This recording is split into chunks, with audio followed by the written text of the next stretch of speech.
아니야, 우리가 미안하다라는 책이 있습니다.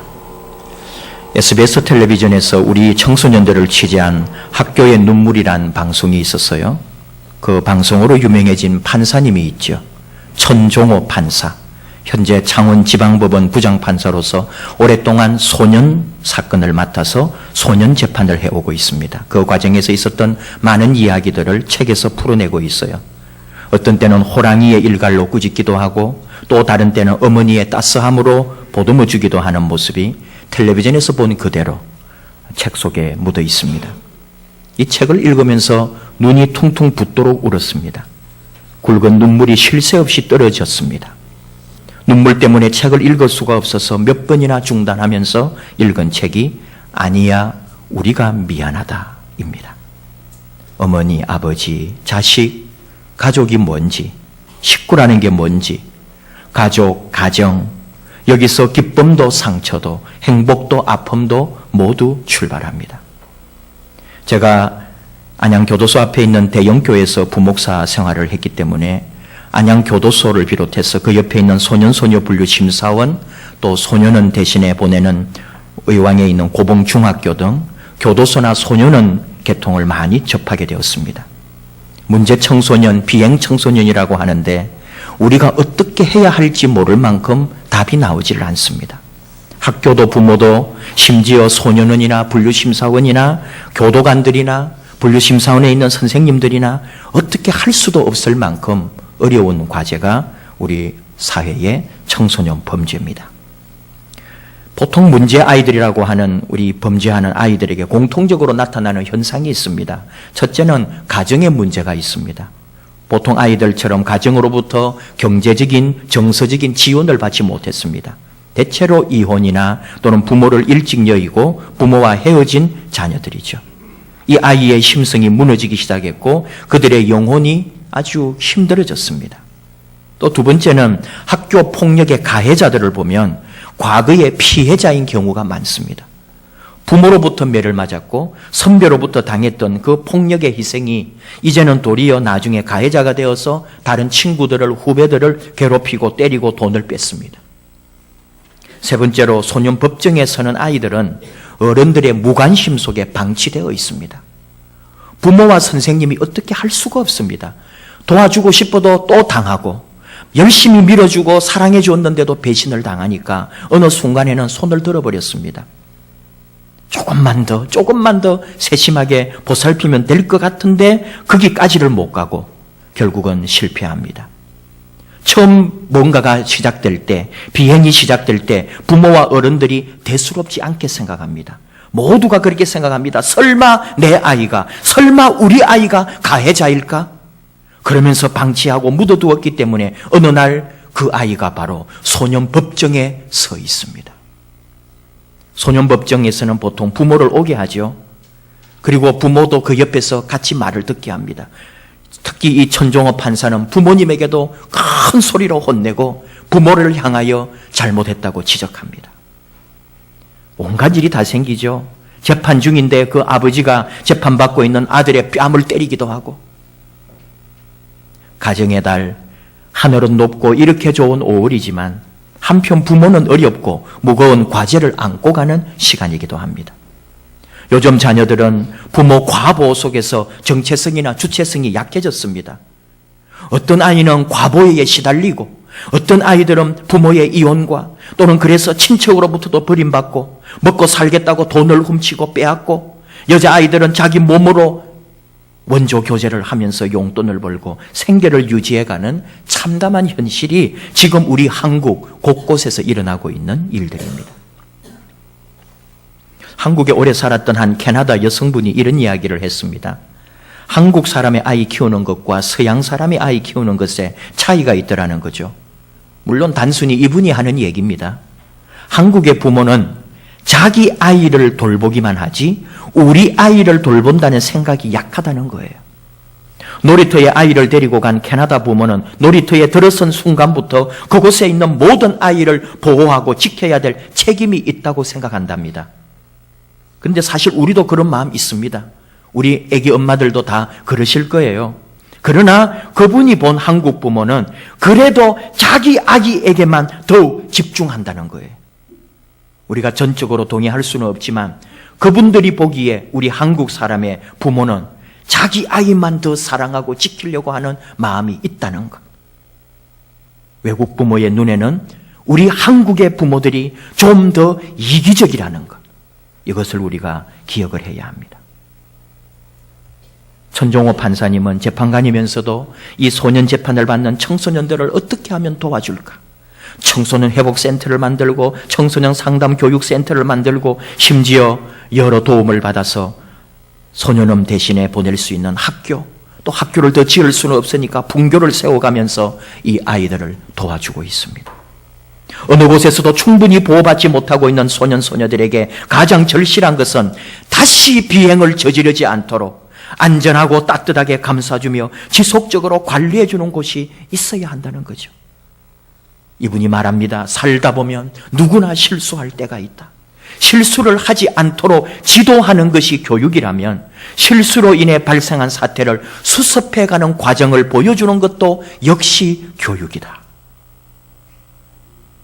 가정의 달, 우리 부모들, 어른들 참 대접받아야 되고 어른이 되고 부모가 되고 자식을 키워놓았으니 자식으로부터 이제 복양을 받아야 할 자리인데도 불구하고 우리 부모들은 마음이 복잡합니다. 부모이기 때문에 아무리 나이가 들어도 아무리 대접받아야 할 나이라 할지라도 우리 부모는 알고 있습니다. 자식들을 위하여 기도해야 되고 죽을 때까지 자식들 때문에 걱정하고 염려해야 할 존재임을. 우리 부모들 다시 한번 대접받기보다는 또 우리 사랑하는 자녀들을 어떻게 키울지 우리가 우리 자녀들에게 이 땅의 청소년들에게 해주어야 할 말은 공부해라. 도대체 뭐가 되려고 그래? 엄마는 너한테 실망했다. 이런 말이 아니라 아니야. 우리가 미안하다. 이 말을 다시 해야 함을 우리 부모들도 기억해야 합니다. 오늘 어버이 주일을 맞아서 지난 주간 신문과 인터넷에 자녀들이 부모님께 하기 어려운 말 이런 조사를 했더라고요. 부모님께 하기 어려운 말 1위가 뭐냐? 사랑해요 였습니다. 마음에는 품고 있지만 쑥스러워서 내뱉지 못하는 말. 부모님에게 사랑합니다 이 말을 못하는 거예요. 엄마 아빠 사랑해요 이 말이 입에서 나오지를 않습니다. 이렇게는 잘합니다. 고객님 사랑합니다 이런 말은 잘하는데 왜 우리 엄마 아빠에게는 사랑해 이 말이 나오지 않을까요?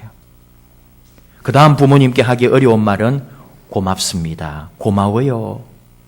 그 다음에는 저 고민이 있어요. 그 다음에는 돈 좀 주세요. 이 말은 나올 줄 알았습니다. 우리 자녀들이 제일 좋아하는 말은 돈 좀 주세요 이 말일 것 같은데 그 다음은 죄송해요. 그 다음에는 보고 싶어요. 저 사고 쳤어요. 이 말도 있었어요. 여러분 부모님에게 못하고 싶은 자식이 있을까요? 부모님에게 잘하고 싶습니다. 어느 누구든지 저도 여러분도. 근데 왜 그게 그렇게 어려울까요? 오늘 하나님은 사도 바울을 통해 말씀합니다. 자녀들아 주 안에서 너희 부모에게 순종하라. 이것이 옳으니라. 네 아버지와 어머니를 공경하라. 이것은 약속이 있는 첫 계명이니 이로써 네가 잘 되고 땅에서 장수하리라. 잘 살고 잘 먹고 오래 살겠다고 부모님에게 순종하는 거 아니에요. 설령 그러지 못할지라도 우리는 부모님에게 순종하고 부모님을 공경하고 부모님에게 효도하고 싶어요. 잘하고 싶어요. 이게 우리 자식의 마음입니다. 근데 왜 그렇게 안 될까요? 주님이 말씀하시잖아요. 사도 바울을 통해서 말씀해요. 부모에게 잘하라고, 부모님을 공경하라고, 부모님을 사랑하라고. 근데 우리 다 그 마음 있는데요. 그 마음 없는 자식이 어디 있어요? 근데 왜 주님이 그렇게 말씀하실까요? 우리 그 마음 다 있는데, 우리 더 부모에게 잘하고 싶은데 왜 거기에다 또 잘하라고, 순종하라고, 공경하라고 하느냐 이거죠. 생각해보면 우리 전심을 다해서 우리 속에 전심으로 그렇게 하고 있지 않기 때문에 말로는 그렇게 하겠다 그러고 지금 말한 것처럼 우리 마음은 다 그래요. 부모에게 잘하고 싶어요라고 하면서도 실제로 행동에 옮기는 자식은 많지 않다는 거죠. 자기를 헌신하면서까지 부모에게 순종하고 부모에게 공경하는 자식은 많지 않기 때문에 주님은 말씀합니다. 네 부모에게 순종하라고. 네 아버지와 어머니에게 공경하라고. 돌아보는 거죠, 우리를. 우리가 얼마나 부모에게 잘하고 있는지. 재미있는 게 믿음 없는 사람이 자기가 교회에서 믿음 좋다고 생각합니다. 별로 효자도 아닌 자식이 나 정도면은 부모에게 잘하는 거지? 그 정도로 착각하고 살아가거든요. 착각하지 말아야 돼요. 구약시대 그 옛날 수천 년 전에도 하나님은 강조합니다. 신명기 5장 16절 너는 네 하나님 여호와께서 명령한 대로 네 부모를 공경하라. 그리하면 네 하나님 여호와가 네게 준 땅에서 네 생명이 길고 복을 누리리라. 바로 이 말씀을 인용한 거죠. 에베소서에서도. 근데 재미있는 게 뭔지 알아요? 구약시대 처음 이 말씀이 주어진 건 십계명입니다. 출애굽기에 나옵니다. 그런데 출애굽기에서부터 신명기까지는 시간이 많이 흘러갑니다. 그런데 그 시간이 흘러간 사이에 다시 그 십계명을 이스라엘 백성들이 잊어버렸다는 거죠. 하나님 섬기는 것은 상대적으로 잘하는데 부모 섬기고 부모에게 공경하고 부모에게 효도를 하는 것은 자꾸 상실해 가고 있었단 말이에요. 그러니까 신명기에서 다시 강조하는 거예요. 네 하나님 여호와가 명령한 대로 십계명에 주어진 대로 네 부모를 공경하라고 다시 지적하고 명령하고 있어요. 왜? 그만큼 흐트러졌기 때문에. 효도가 이렇게 어려운 겁니다. 얼마 지나지 않았는데도 그 마음이 다 흐트러져서 부모 공경이 사라져가고 있었던 거예요. 내가 이 정도 하면 자식 노릇하는 거지 뭐. 내 형편에 이만큼 하면 됐지 뭐. 바로 그 착각하는 마음 우리가 고쳐야 합니다. 당신의 효도는 아직도 부족합니다. 이것이 진리입니다. 오늘 말씀, 에베소서 말씀이나 우리가 앞에 말한 신명기 말씀이나 다 같이 적용되는 것은 이 말씀이 명령이라는 거죠. 원래 십계명이 두 부분으로 나누어져 있죠. 하나님에 관한 것과 사람에 관한 것. 하나님에 관한 것은 네 번째까지고 다섯 번째부터는 사람에 관한 명령이라고 우리가 알고 있어요. 바로 그 첫 번째가 뭐냐? 사람에게 주어진 첫 번째 계명이 바로 네 부모를 공경하라. 사람 관계에서 제일 중요한 게 네 부모를 공경하는 일이다. 오늘 주신 말씀 다시 한번 봅니다. 자녀들아, 주 안에서 너희 부모에게 순종하라. 주 안에서라는 말이 걸려요. 뭘까요? 세상 사람과 같지 않다는 거예요. 세상의 잣대로 부모에게 효도하고 세상 사람처럼 효도하는 게 아니다. 너희는 주 안에서다. 예수 안에서, 믿음 안에서, 믿음의 사람으로. 이건 뭐냐? 세상 사람보다 더 해야 된다는 거예요. 세상 사람 잣대보다도 더 높아야 된다는 거예요. 세상 사람보다도 더 많은 효도를 해야 된다는 거예요. 예수 안에서, 믿음 안에서 하는 효. 근데 우리는 참 예수 믿는다고 하면서 효를 어쩌면 많이 잃어가고 있어요. 저도 목회한다는 이유로 아버지에게 참 못합니다. 주말에 한번 찾아뵙지 못합니다. 명절에도 제대로 가지 못합니다. 목회한다는 이유로 교회 가는데요, 교회 일 해야 되는데요, 목사인데요, 그래서 부모는 멀리 해도 된다는 말입니까? 제 자신을 돌아볼 때가 많이 있습니다. 생각해 보십시오. 얼마나 효를 행하지 않으면, 얼마나 효도에 멀리 있으면 이렇게 하나님께서 우리에게 제발 좀 공경하고 효도하고 부모를 섬기라고 말씀하겠어요. 이걸 우리가 기억해야 합니다. 부모를 공경하는데 정말 순종함으로 또 공경해야 돼요. 하나님 섬기는 방법이나 육신의 부모 섬기는 방법은 원리는 같습니다. 육신의 부모도 섬기지 못하면서 하나님 아버지 잘 섬긴다고 할 수 없다고 예수님 말씀하셨잖아요. 이건 있을 수가 없는 거죠. 부모 잘 섬기지 않는 사람 하나님 잘 믿는 거 아닙니다. 육신의 부모 잘 섬기지 않는 사람 신앙 절대로 좋은 거 아닙니다. 하나님 아버지께 순종함으로 섬기는 것처럼 육신의 부모에게도 그렇게 섬기기는 마찬가지입니다. 하나님께서는 우리가 부모 섬기는 훈련을 통해서 하나님 섬기는 것을 배우도록 했거든요. 너희가 땅에서 너희 부모를 섬김으로 하나님 섬기는 것이 무엇임을 깨달아라. 또한 나아가서 네가 부모가 되어 부모의 마음을 느낄 때 하나님 마음을 알도록 해라. 이것이 하나님이 우리에게 주신 가르침이잖아요. 예수님에게서 배울 수가 있어요. 우리 예수님의 순종, 아버지 하나님에게 순종한 것은 죽기까지 순종이라고 우리가 보았고 배웠습니다. 순종은 죽을 때까지, 죽음의 자리도 아까워하지 않고 부모의 말에 순종하는 거죠. 예수님이 그렇게 했습니다. 또한 예수님은 자신이 십자가에서 죽어갈 때 그의 사랑하는 제자에게 뭐라고 말씀하십니까? 옆에 계신 내 어머니는 이제부터 너의 어머니다. 나는 떠나지만 네가 내 어머니를 책임져 다오. 육신의 부모를 그의 제자에게 맡겼습니다. 오늘 2절 말씀에 공경이라는 말이 나와요. 어머니와 아버지를 공경하라는 거죠. 이 공경이라는 말은 높게 높게 두라는 거예요. 존경하라는 거예요. 부모님을 존경하는 자식, 성공한 자식입니다. 부모님을 공경할 수 있다면, 부모님을 높일 수 있다면, 부모님을 존경할 수 있다면 그 부모도 잘한 것이고 그 자식도 잘한 거예요. 그 가정은 성공한 가정입니다. 그럴 때 하나님 어떻게 하신다는 거죠? 이 효도를 하나님이 보신다는 거예요. 그 효도의 열매 가운데 하나님이 주신다는 거죠. 재미있는 신약의 교훈이 하나 있습니다. 디모데서를 통해서 하나님 말씀하시는데 디모데전서 5장 4절 만일 어떤 과부에게 자녀나 손자들이 있거든 저희로 먼저 자기 집에서 효를 향하여 부모에게 보답하기를 배우게 하라. 이것이 하나님 앞에 받으실 만한 것이니라. 이거 참 재미있는 말씀이에요. 자녀들에게 집에서 부모에게 효를 다하는 것을 가르쳐 주라는 거예요. 자식에게 효도를 가르치라는 거죠. 부모는 그래야 된다는 거예요. 여러분 좀 어려운 얘기 같지만 우리는 어떤 때는 자식에게 효도를 행하라고 가르쳐야 한다는 거예요. 그것이 바로 하나님 앞에서 받으실 만한 거라고요. 알아서 하겠지. 안 하면 안 하는 대로.